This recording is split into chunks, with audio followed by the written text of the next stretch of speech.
ভক্তবৃন্দ, মায়াপুর শ্রী চৈতন্য মঠে কি অপূর্ব সাজে সজ্জিত ভগবান শ্রীকৃষ্ণের আবির্ভাবে শ্রীধাম মায়াপুর সেজে উঠেছে। তাই ঈশ্বর পরমকৃষ্ণ সচ্চিদানন্দ বিগ্রহ অনাদির আদি গোবিন্দ সর্বকারণ্যে কারণ্য সেই প্রভুপাদের প্রতিষ্ঠিত আকর মঠরাজ শ্রী চৈতন্য মঠ সেই গান্ধারবিকা গিরিধারীকে অবলম্বন করে ভগবান শ্রীকৃষ্ণের আবির্ভাব উৎসব উদযাপন হচ্ছে। শ্রীকৃষ্ণের আবির্ভাব কৃষ্ণ জয়ন্তী, তাই ভক্তগণ অপূর্ব দর্শন সিংহার এবং মন্দির সুসজ্জিত হয়েছে। গান্ধারবিকা গিরিধারীর ভোগরাগ আরতি দর্শন করুন। জয়। হে কৃষ্ণ করুণা সিন্ধু দীনবন্ধু জগৎপতে গোপেশ গোপিকাকান্ত রাধাকান্ত নমস্তুতে। জয় হোক, জয় গুরুদেব, জয় প্রভুপাদ। ভক্তবৃন্দ, শ্রীকৃষ্ণের জন্মাষ্টমী সম্পর্কে একটু তত্ত্বকথা জানব। আমরা পূর্বে শুনেছি কৃষ্ণ জয়ন্তী, জয়ন্তী কাকে বলে এবং কৃষ্ণের জন্মাষ্টমী কাকে বলে। হরিভক্তি বিলাসে বলছেন যে কৃষ্ণের যে জন্মতিথি নন্দ মহারাজ, তিনি এই রোহিণী নক্ষত্র যুক্ত যে অষ্টমী তিথি শ্রাবণী কৃষ্ণ পক্ষীয় রোহিণী নক্ষত্রে শ্রীকৃষ্ণের আবির্ভাব এবং সে ব্রজেই। তাই মহাপ্রভু বলেছেন এতে চাংসং কৃষ্ণ বলাপুংসং কৃষ্ণেস্তু স্বয়ং ভগবান, স্বয়ং ভগবান শ্রীকৃষ্ণ। এবং ব্রহ্মাও বলেছেন ঈশ্বর পরমকৃষ্ণ সচ্চিদানন্দ বিগ্রহ অনাদির আদি গোবিন্দ সর্বকারণ্যে কারণ্য। এই কৃষ্ণ তত্ত্ব, কৃষ্ণ কে? কৃষ্ণ কৃষ্ণতর কৃষ্ণতম, যে ব্রজের কৃষ্ণের আবির্ভাব, সেই কৃষ্ণ না, তিনি অবতারী।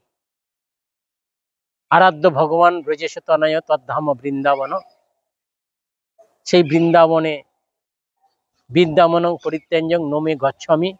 এইভাবে শাস্ত্রে শ্রীকৃষ্ণের যে ব্রজের মাধুর্য লীলায় তিনি ব্রজে নন্দ যশোদারই কৃষ্ণ আমরা বারবার শাস্ত্রে শুনেছি। কিন্তু ভূভার হরণের জন্য দেবতারা তারা এই ক্ষীরোদস্যায়ী বিষ্ণুর কাছে প্রার্থনা করেছিলেন এবং ভগবান বললেন তোমরা গোকুলে অবতীর্ণ নও, আমিও যাচ্ছি। তাই তিনি অবতার রূপে যে দেবকী বসুদেবের হৃদয়ে আবির্ভূত হয়ে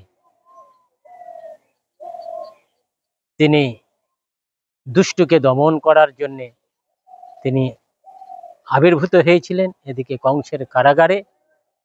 তাই আমরা যে কৃষ্ণের জন্মাষ্টমী ব্রত পালন করলে পূর্ব অনাদিকালের যে আমাদের পাপ বাসনা এবং বাল্য পৌগণ্ড এবং যৌবন, পুরো অনাদিকালের যে পঞ্জীভূত যে পাপ বাসনা, এই ব্রতের দ্বারায় আমরা ধ্বংস করতে পারি এবং এই ব্রতে ভগবান অত্যন্ত খুশি হয়।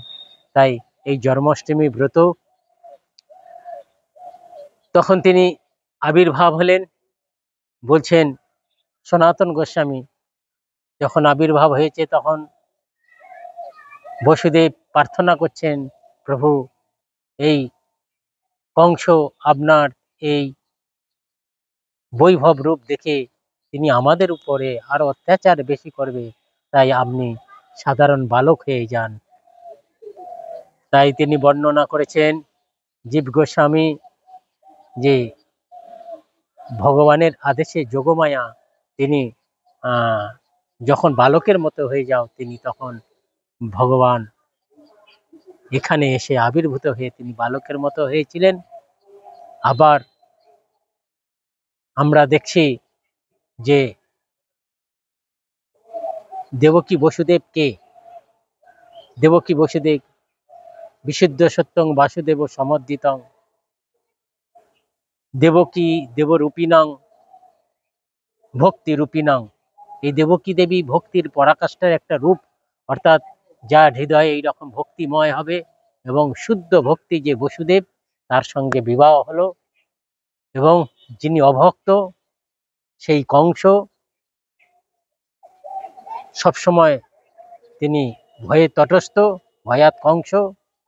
এইভাবে যে সত্যের পরাকাষ্ঠা, সত্য ভাগ, সত্য সত্য সংকল্প, সেই ভগবানকে তিনি হৃদয়ের মধ্যে প্রতিষ্ঠা করেছিলেন। তাই সাত্য অম্বন সাহানিসি যে কংস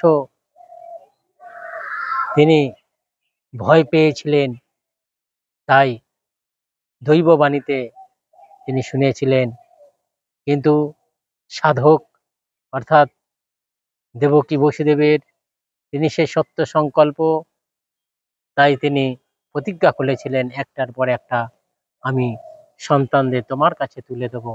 তাই তিনি অর্থাৎ সাধক তিনি কাম ক্রোধ লোভ মোহ এইগুলো আছাড় মেরে বধ করে দেবে, অর্থাৎ তিনি পরিত্যাগ করবে এবং যে যোগমায়ার আদেশে দেবকীর গর্ভে যে সপ্তম সংকর্ষণ আবির্ভূত হয়েছিলেন, অর্থাৎ সেই ধাম, অর্থাৎ ধাম যার হৃদয় এইরকম ভগবত ধাম, গুরু কৃপা। আমরা ওই জন্য গুরু পূর্ণিমা থেকে ব্রত শুরু করেছিলাম। গুরু কৃপা হলেই আবার সেই বলদেব কৃপার দ্বারায় আমরা ভগবানকে আবির্ভাব করতে হয়েছিল। তাই সেই ভগবান আবির্ভাবের উৎসব এই কৃষ্ণের জন্মাষ্টমী, এই ভরণী যে নক্ষত্র, ২৭টা নক্ষত্রের মধ্যে যে ৩০টা দিন আছে, অর্থাৎ ২৭টি নক্ষত্রে যে কৃষ্ণ পক্ষীয় যে ভরণী নক্ষত্রযুক্ত যে জন্মাষ্টমী, আমরা সেই জন্মাষ্টমী পালন করছি। এই সেই ভগবান তিনি পূর্ণ রূপে তিনি অবতার রূপে এদিকে দেবকী বসুদেবের কারাগারে আবির্ভূত হয়েছিলেন। একই সময়ে একই এতে আমাদের নন্দ যশোদার গৃহে স্বয়ং ভগবান প্রকাশ হয়েছিলেন। অর্থাৎ ভগবান যখন ভক্তের হৃদয়ে প্রকাশিত হয়, সেটাই গীতাতেই বলছেন যে জন্ম কর্মেচ দিব্য যো যো ব্যক্তি তত্ত্বত ত্যাগটা পুনর্জন্ম নৈতিকী সহর্জুন। তাই যে ভগবানের এই গুণ কর্ম, যে অপ্রাকৃত লীলা যিনি জানতে চায়, জানার চেষ্টা করে, সেই হচ্ছে কি ভগবানকে লাভ করতে পারেন। তাই আমরা ভগবানকে জানবো, যে কৃষ্ণ কৃষ্ণতর কৃষ্ণতম ভগবানকে জানবো ব্রজেন্দ্র নন্দন ভক্তের কৃপাতেই।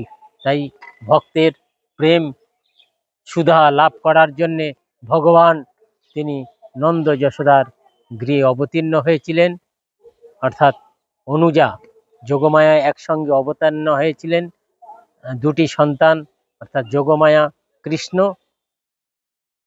এদিকে ভগবান যখন অবতীর্ণ হয়ে অবতার কৃষ্ণ দেবকী বসুদেবের গৃহে অবতীর্ণ হলেন, অবতীর্ণ হওয়ার সঙ্গে সঙ্গে দেখাচ্ছেন ভক্তের হৃদয়ে যখন ভগবান অবতীর্ণ হয়, যে সাতটা গেট, জেলখানার গেট সব খুলে গেল, তালা খুলে গেল, অর্থাৎ ভক্তের আর কোনো বন্ধন থাকে না, সর্বত্র আনন্দময়।